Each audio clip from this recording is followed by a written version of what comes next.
Oh, shit. Here we go again.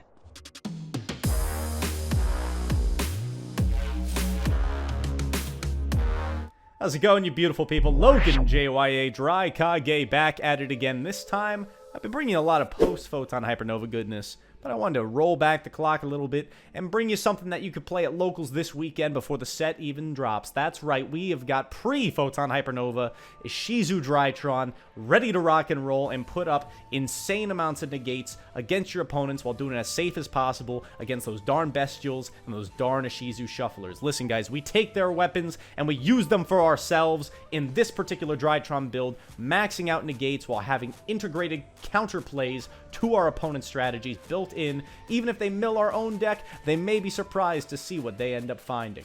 Guys, I really do love this build, and if you like it as much as I do, please consider hitting that like button. Leave any questions you might have in the comments section down below, and as always, I thrive off of your feedback. If you see a way we can make this list even better for the current format, you let me know, and we'll make the change going forward.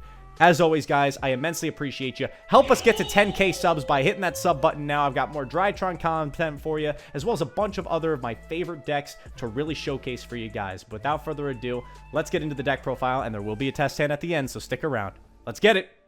Alright guys, you already know who it is, and I'm not going to lollygag. We're going to dive straight into this next iteration of Drytron for the TCG that will hold you guys over until Photon Hypernova drops real soon. You can take this deck to locals this weekend and actually do pretty well against even the meta. You're ready to rock and roll with this particular build, and I'm pretty happy with how it's turned out, but it's only going to get better post-Photon Hypernova. Now, mind you guys, we are still a rogue strategy at this current point in time, but that doesn't stop us from doing insane things. I'm going to show you the profile, we'll wrap things up with a test hand, and that'll bring us home. Without further ado, let's dive into it. Alright guys, I'm going through the basics real quick here. We got triple copies of Alpha. That guy looking real nice, you already know. Followed by triple copies of Zeta, mandatory.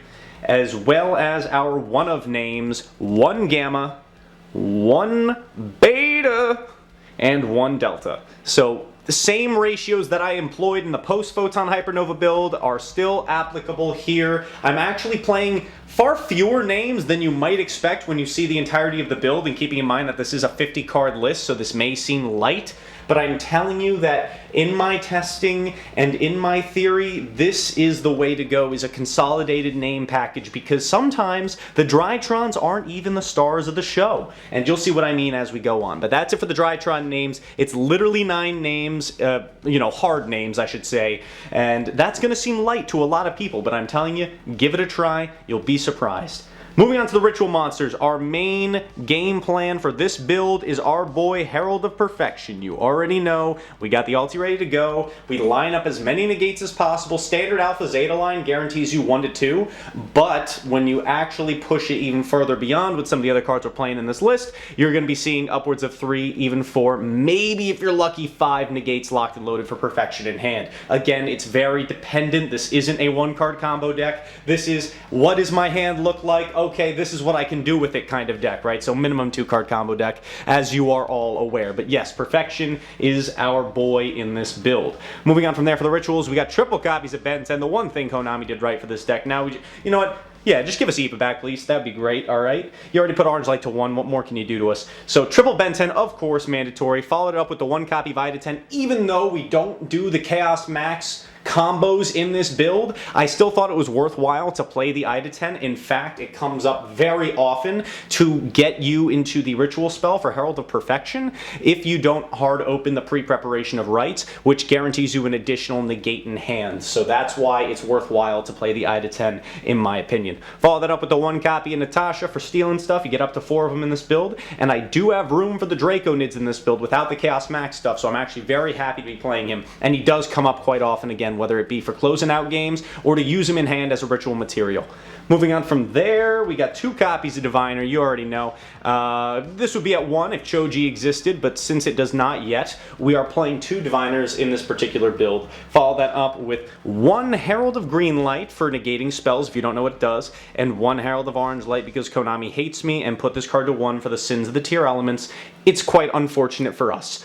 The Green Light is not bad as another searchable negate option. Just keeping that in mind. When you're opening those really good hands with pre-prep prep, you are pushing far, and it's very oftentimes possible to end in hand with both orange and green live. That's 4 total fairies in hand to pitch, just in case you get hit with some Dark Ruler or some droplets or some other kinds of shenanigans. Moving on though, like I said in the profile, or I guess in the title, this is an Ishizu build, so we are playing 2 copies of Medora, 2 copies of Keldo, and then 1 Kelbeck. This is the same ratio from my post-photon Hypernova build. It's still applicable here. The same logic applies. If you need an in-depth explanation, go check out those other videos. But I'll tell you right now, we send these super easy off Beatrice. When we hard open them, the first search we get off our Ben 10 is our orange light to protect our plays. And then if we're playing against the tier matchup, when we use our orange to negate something, we also line up a shuffler to stop them from using their grave effects to fuse. It's very, very strong. And having the Kelbeck is not only good as a hand trap option, but it's another card you can send off Beatrice in case you're in a situation where you don't have enough names to play. You can actually go for the mill 5 to get you into more names. It actually is a legitimate strategy, as well as milling out decks that don't want their cards in the graveyard. It's good to have this option, because as Drytron players, we don't really mind when our stuff's in the graveyard. If anything, it's a good thing. So that's it for the Ishizu package. Moving on from there, I've got triple copies of Ghost Bell in the main as a sort of circumvent the tiers as well as the bestials. It's just another insurance policy. It's like having 3 extra copies of Call By that stop bestials. It sucks that they can do it again on the follow-up turn, but it is what it is. We kind of have to play it while we have the space to do so in this build. Moving on to the spell cards now. Again, I'm playing 2 copies of Medionis Drytron in this build. Runic is still a thing. Having our deck milled is still a thing. We want to have the option of searching one out so we aren't limited to necessarily only 1 ritual summon per turn. So that's why I choose to play both copies of Medionis. Continuing with the Drytron spells, 2 copies of Nova, as well as the 1 Fafnir to go along with it. So that's 3 additional names that you could think of, but Fafnir can search either the ritual spell or the Nova. Moving on from there, triple copies of Cyber Emergency. These are 3 additional names. They can fill in for anything that you would need. And then 3 copies of Prep. And 3 copies of pre-prep. Again, you guys already know pre-prep plus Ben 10 is the FTK. It's absolutely legendary. This is what makes me love this deck, because it gives you such strong insurance policy. Even though the insurance policy has gotten worse and worse since Konami put Orange Light to 1, we still have to leverage this package, guys, because there's no better defense against the bestials than an early perfection. I sound like a broken record saying it, but it's true. Follow that up with 1 copy of Dawn of the Herald. This is the spell that you search off of it, but you can also search it doing your main combo line off of Ida 10. Follow that up with some consistency cards in the form of Triple Pot of Prosperity. If you guys don't own this card, I recommend you play nothing in this slot. Again, this is a 50 card list. Bring your deck down to 47, make it a little bit more consistent. If you want to keep it at the 50 card number, what you should add in is an additional copy of Nova, an additional copy of Fafnir, and then any 1 card of your choosing, maybe another name, a Gamma or a Delta, something along those lines. I'd probably say a Delta if you didn't have Pot of Prosperity, because you won't have that conflict anymore with the draw effect and Prosperity's effect. Moving on, triple copies of Droplets in the main, no reason not to. This is our 1 hard reactive card that we actually do main deck. It is pretty good still in the current format, letting you rail through things like Fluanderies. The sprite boards can still be quite problematic, so having the option to have Droplets as a win button is really good to have. And rounding things off with the 1 copy of Call by the Grave. If we see it, it's great. If you don't see it, is what it is. And that's it for the main deck. Again, guys, 50 cards in the main. Let's hop right into the extra, not wasting any time here. We got 2 copies of Drytron Moy Beta Fafnir, my boy. Shout out Chaos Painting Games, you already know, on the beautiful extended art. Look at that, so beautiful. And moving on from there, this is where it gets weird, okay? I talked about this in the post-Photon Hypernova version of this list. I do play the 1 copy of Baguska in case we brick on the Ishizu cards. Will it ever happen? You know, you hope it doesn't. But theoretically, this is a backup plan, a card that you can go into if you saw 2 Ishizu names in hand, like the one that pitches and let you search another one. Then you can normal summon that other one, make the Baguska. It's technically possible, okay? You hope it doesn't come up, but I wanted to not be completely SOL, so I put in the Baguska into the extra deck.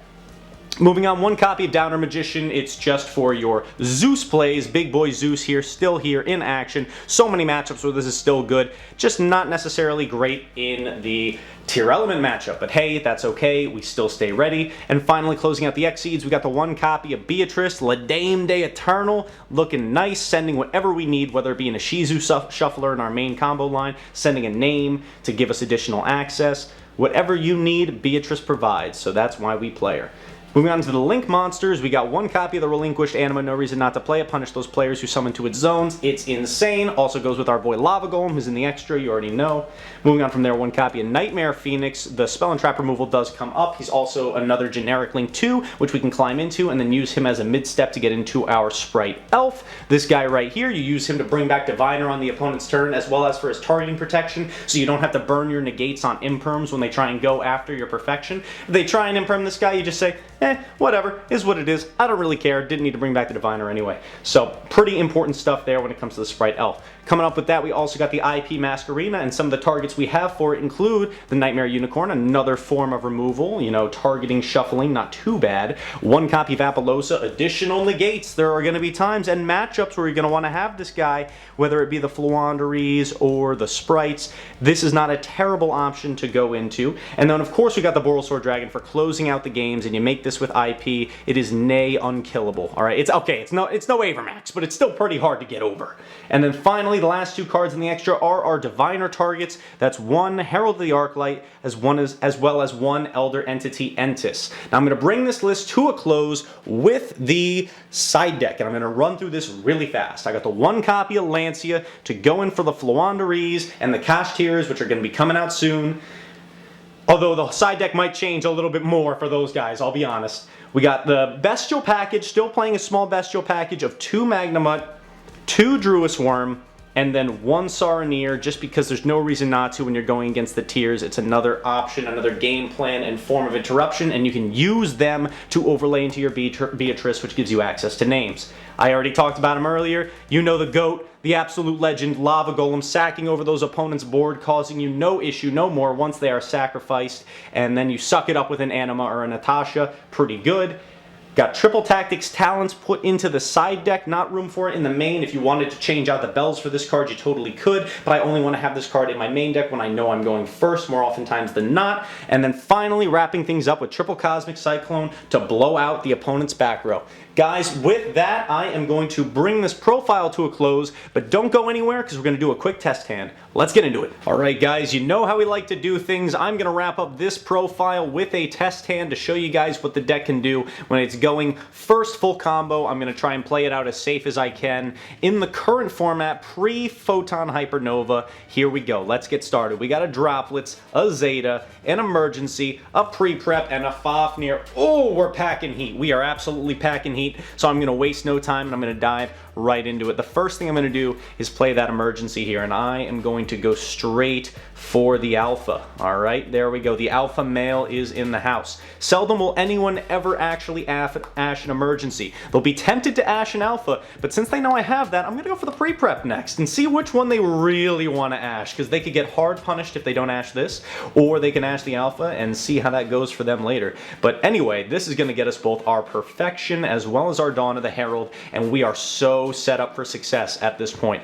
Get those guys searched off. The first thing we're going to do after that is go for our Alpha Tribute Zeta. You already know. Pitch that off, summon off the Alpha, and get ourselves the free search for the Ben 10. Now guys, I got a flag for you. There's not going to be much of a safer way to do it with how this hand is formed, but the next thing we should do is go for that Dawn of the Herald, and this is where it gets a little tricky, right? So we pitch the Ben 10, we're able to summon out our Perfection from our hand, and then on a new chain, it's going to be Ben 10 Chainlink 1, Dawn Chainlink 2. Unfortunately, if they chain a Bestial as Chainlink 3 and hit off the Ben 10, we're kinda cooked, and I'm not necessarily sure the best way to circumvent this while still putting up an early Perfection, and them doing that is going to be very problematic for you because it's going to reveal the fact that you don't have any fairies in hand. So I'm putting that out there right now as, oh, that kind of sucks. If you wanted to, you could actually hold off the Perfection summon until later. I'm doing it early here because this insulates us from things like Imperm later or Nibiru later,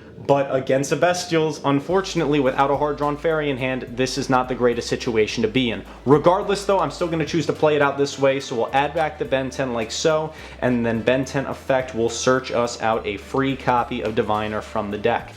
Now we're pretty much Bing chilling. We're going to always have guaranteed minimum 1 fairy in hand, but like I flagged earlier, there was that big choke point there that we couldn't avoid without having hard drawn a fairy in our opening hand. But anyway, we'll go Zeta effect here, pitching off that Ben 10, summoning it back, and that will search us our ritual spell, Medionis, like so.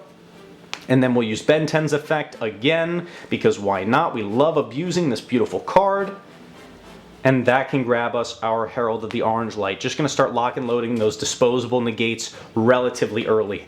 Next, we'll overlay Alpha and Zeta for Moy Beta over here on the side. We are going to have plenty of ritual summoning to do, but it's pretty much free because our main boss monster is already established, so we're going to use those ritual summons to establish more negates and forms of interruption. Moy Beta effect will send Gamma from deck to grave like so. You could also send Delta if you were so inclined to do so, but I'm not going to here. We'll send the Gamma from deck to grave. Then we can go, at this point, I would like to go Medionis, detach one off Moy Beta, summon back our Ben 10, and then we can go Gamma effect in the grave, pitch off that Ben 10 on the field, summon back itself and the Zeta, and then Ben 10 effect will get another search. I'm going to add the Herald of the Green Light, because there's, again, no reason not to. This is all free advantage. I will go the effect of Medionis in grave, reduce to add back to hand. Then we can do a few things here. I'm going to normal summon the Diviner, use its effect, send out Herald of the Arclight like so. Herald effect will search. I'm going to go for another copy of Ben 10. Next, to clear off some space, I'm going to take that Gamma and Zeta that we just used earlier to go up into an IP Masquerena on the top. Not necessarily sure she's going to be sticking around, and we might change her out for something just as equally as beautiful. Then we will go for our copy of Medionis Drytron, detach one off you, summon back the Ben 10, overlay with our Diviner, summon out Beatrice. Then we can use Beatrice's effect here. Doesn't really matter what you detach, I'll be honest.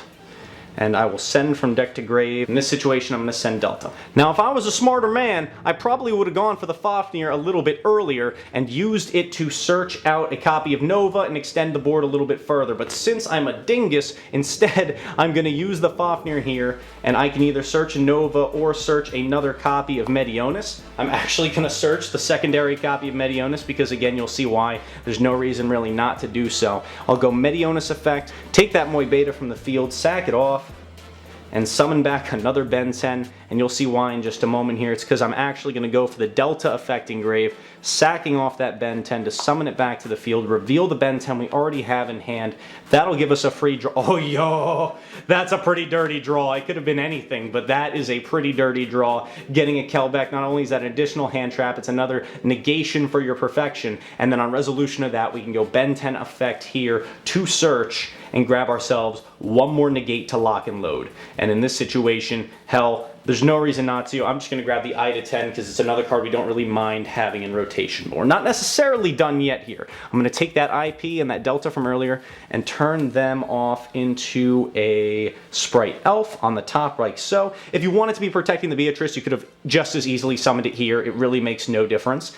And then this is pretty much the end board for this hand. Again, even with that Biff integrated into the play, and it didn't make much of a difference. If we wanted to, we could have had an Apo instead of the Sprite Elf on top at the end with pretty few issues if we had gone for the Nova earlier to get the Delta in rotation. But in my opinion, it's made very little difference. And if our draw was to be as cracked as something like Kelbeck, heck, I wouldn't be complaining. But anyway, we're not 100% done yet. Before we would pass turn, of course, we would set that droplets, and then during the opponent's draw phase, we hit him with the Beatrice, go for a free send, and set up a Shuffle Boy, because there's no reason not to. So full inventory here. We've got 1, 2, 3, 4, 5 Omni Negates, 1 Shuffler Engrave, and 1 Sprite Elf ready to go. Bring back that Diviner to send Entis as an additional pop. This, guys, is what can happen with Drytron in 2023. I kid you not. Again, is it the most consistent build?